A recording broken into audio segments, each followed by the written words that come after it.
नमस्कार दोस्तों, मैं हूं सागर और आप सभी का बहुत बहुत स्वागत है आज के अपने इस वीडियो में।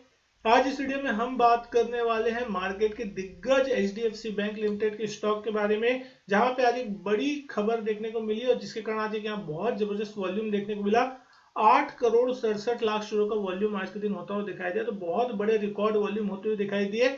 प्राइस 1.25% ऊपर जाके 1661 पे बंद हुआ। अब ये वॉल्यूम के आने का सबसे बड़ा कारण क्या है, इसकी अगर हम बात करेंगे, $650 मिलियन यानी कि $650 मिलियन का इनफ्लो जो है वो आज यहाँ एचडीएफसी बैंक के स्टॉक में आया है, क्योंकि एफटीएसी इंडेक्स की रीबैलेंसिंग और कहीं ना कहीं उसके कारण आपको एचडीएफसी बैंक में इतना बड़ा फ्लो देखने को मिला है।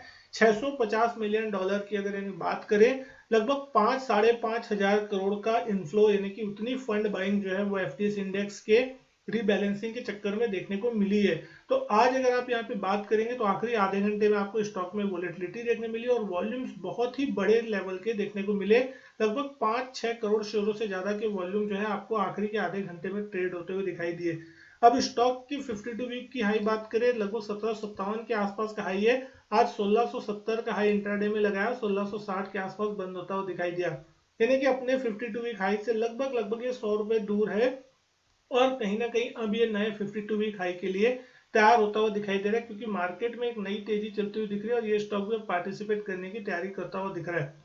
वैल्यूएशन अगर आप यहाँ देखेंगे तो एचडीएफसी और एचडीएफसी बैंक के मर्जर के बाद कंबाइंड वैल्यूएशन के बाद मार्केट कैप 12,58,000 करोड़ के आसपास का है। पी रेशियो थोड़ा सा एडजस्टेड होकर हायर साइड में जाता हुआ दिख रहा है 25.8, क्योंकि ईपीएस अगर आप देखेंगे 64.4 का है और ये ईपीएस जो है एचडीएफसी बैंक का है, तो अभी एडजस्ट तरीके से नहीं हुआ है। एचडीएफसी लिमिटेड का ईपीएस इसमें ऐड नहीं हुआ है, जिसके कारण आपको पी रेशियो जो है बढ़ता हुआ दिख रहा है, क्योंकि मार्केट कैप ऊपर आ गई है तो इक्विटी साइज बढ़ गई है और इक्विटी साइज बढ़ने के कारण आपको पी रेशियो यहाँ पे बढ़ा हुआ दिखाई दे रहा है। प्राइस टू बुक भी देखेंगे 4.35 के आसपास का, सेक्टर पी 24.7 का चल रहा है और डिविडेंड यील्ड है 1.14 की। अब सबसे इंपॉर्टेंट चीज ये है कि जब अगले क्वार्टर के नतीजे आएंगे तो नंबर्स पूरे चेंज हो जाएंगे। क्वार्टर ऑन क्वार्टर कंपेयर या साल दर साल कंपेयर करने का कोई खास मतलब इसलिए नहीं होगा, क्योंकि जो मर्जर था वो इफेक्टिव होता हुआ दिखाई दिया 1 जुलाई 2023 से, और उससे पहले तक एचडीएफसी लिमिटेड अलग काम करता था, एचडीएफसी बैंक अलग काम करता था। लेकिन अब दोनों एक हो गए तो दोनों के बिजनेस का कंबाइंड अपडेट आता हुआ दिखाई देगा। तो कहीं ना कहीं नंबर आपको बहुत ही ऊपर साइड के देखने को मिल सकते हैं या थोड़े कमजोर देखने को मिल सकते हैं। फिर ये सारी चीजें जो है वो एनालिस्ट निकालते हैं और किस तरीके के नंबर आ सकते हैं उसकी बात करते हैं। तो ये सारी चीजों के बाद मार्केट पचाने की कोशिश करेगा कि क्या एचडीएफसी और एचडीएफसी बैंक के मर्जर के बाद कंपनी में वाकई में वो ग्रोथ आ रही है, नहीं आ रही है, या फिर एचडीएफसी बैंक की ग्रोथ को एचडीएफसी लिमिटेड के मर्जर के बाद कहीं ना कहीं स्लो करता हुआ दिखाई दे रहा है। तो फिर उसके बाद स्टॉक चेंज होता हुआ दिखाई दे सकता है। लेकिन कहीं ना कहीं वैल्यूएशन वाइज देखें तो एक बड़ा लेवल का स्टॉक है। निफ्टी में अगर आप देख रहे हैं, पूरा का पूरा जो मार्केट कैप फ्री फ्लोट होता हुआ दिखाई दिया है, यानी कि सबसे बड़ा हैवी वेट ये है। बैंक निफ्टी में भी देखेंगे सबसे बड़ा हैवी वेट इसी स्टॉक को माना जा रहा है और ये स्टॉक सबसे बड़ा हैवी वेट भी है। आज के दिन स्टॉक में अगर आप देख रहे हैं तो एक अच्छा मोमेंटम सुबह से ही था, एक गैप अप हुआ क्योंकि पता था कि आज एक बड़ी इन्फ्लो आने की तैयारी है। तो स्टॉक में सुबह से ही एक गैप अप के बाद स्टॉक तेजी से कामकाज करता हुआ दिखाई दिया। इंटरडे में थोड़ी करेक्शन आने की कोशिश हुई, लेकिन 1650 1652 के आसपास सपोर्ट लेके स्टॉक आखिरी आधे घंटे में वोलेटाइल होता हुआ दिखाई दिया। यहाँ पे आपको एक बहुत बड़े बड़े बार्स दिख रहे होंगे वॉल्यूम के, जो कि आखिरी आधे घंटे में देखने मिले, जो कि रीबैलेंसिंग के चक्कर में आपको देखने को मिले एफटीएसी के।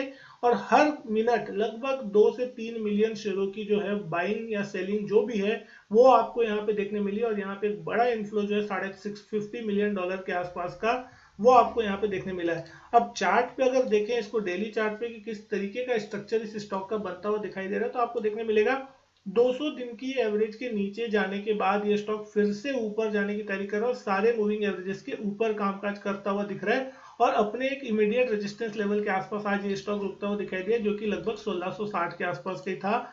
अब ये लेवल अगर सोमवार के दिन पार हो जाते हैं तो कहीं ना कहीं अगला जो टारगेट होगा वो होगा 1700 रुपए के आसपास का, और उसके बाद हम बात करेंगे 1720-30 की।